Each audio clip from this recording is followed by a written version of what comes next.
Mais nous avons tous constaté dans le contenu de la loi de finances 2016 qui vient d'être adoptée que la discussion a été portée aussi sur les propositions du gouvernement de relever le niveau de la TVA pour faire passer le taux de 18 à 20%.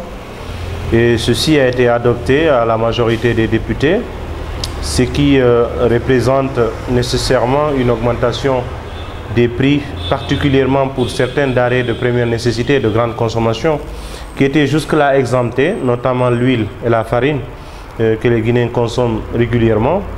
Et selon les explications que le gouvernement a voulu donner en défendant cette proposition, c'est de dire que non seulement il faut lancer un clin d'œil aux bailleurs de fonds et travailler à mobiliser plus de recettes sur le plan interne et protéger les entreprises locales.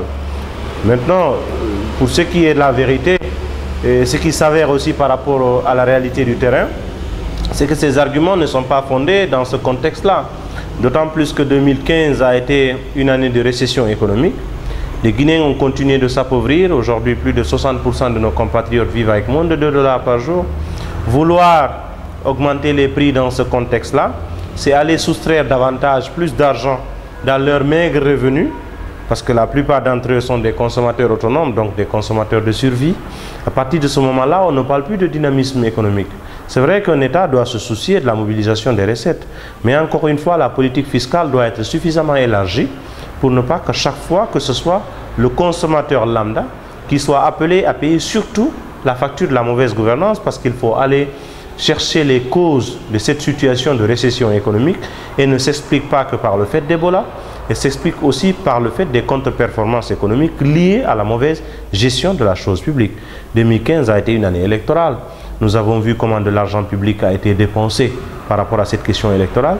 Nous avons beaucoup dépensé sans pour autant avoir des contreparties en termes de recettes. D'où les conséquences au niveau des contre-performances.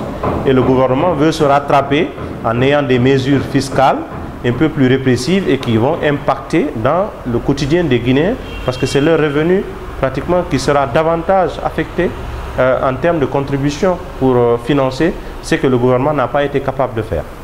Ce qui est incompréhensible au regard des engagements pris par ce même gouvernement à travers les accords qui ont été signés, les accords tripartites entre gouvernement, syndicats et patronat guinéen au mois de janvier 2015, je crois que quand la dernière augmentation a été décidée par le gouvernement, il était question d'accepter la flexibilité dans les deux sens. C'est-à-dire, si au niveau international, il y a une forte augmentation, que les Guinéens acceptent de consentir le sacrifice de s'ajuster. Mais que parallèlement, si de l'autre côté aussi la variation va dans le sens de la baisse, qu'aussi que le gouvernement accepte de faire le sacrifice, un effort pour qu'on se conforme au prix à l'international. C'est vrai qu'il faut noter qu'il n'y a pas de lien direct entre la fixation du prix du baril au niveau de la bourse ou du marché international et la fixation du prix à la pompe pour la consommation au quotidien. Mais aujourd'hui, le niveau du baril a atteint un niveau historique, c'est-à-dire moins de 25 $ de nos jours, et tous les pays du monde sont en train d'aller dans le sens de la baisse. La Guinée ne peut pas faire exception à cela, d'autant plus que les raisons qui sont encore évoquées par le Premier ministre, le nouveau Premier ministre, M. Yula, qui demande à ce que la Guinée, qui sort d'une situation économique difficile, puisse continuer de se relancer par le fait du maintien des prix à ce niveau-là. Je comprends que de ce côté, ils ne prennent pas la juste mesure de la situation et c'est incompréhensible. Aujourd'hui, valablement, on peut fixer le prix du litre de l'essence à la pompe à un prix comme 5 000 francs ou 4 500 francs. C'est nettement raisonnable. Mais de l'autre côté, il y a l'État qui ne veut pas renoncer à tous ces avantages. Vous savez, il y a des taxes spéciales sur les produits pétroliers qu'on appelle TSPP. Donc sur les prévisions qui ont été faites, le gouvernement tient à ne pas renoncer à ces différents avantages, mais rien qu'en ayant une bonne gestion saine et une meilleure vision, on peut déjà pouvoir mieux gouverner.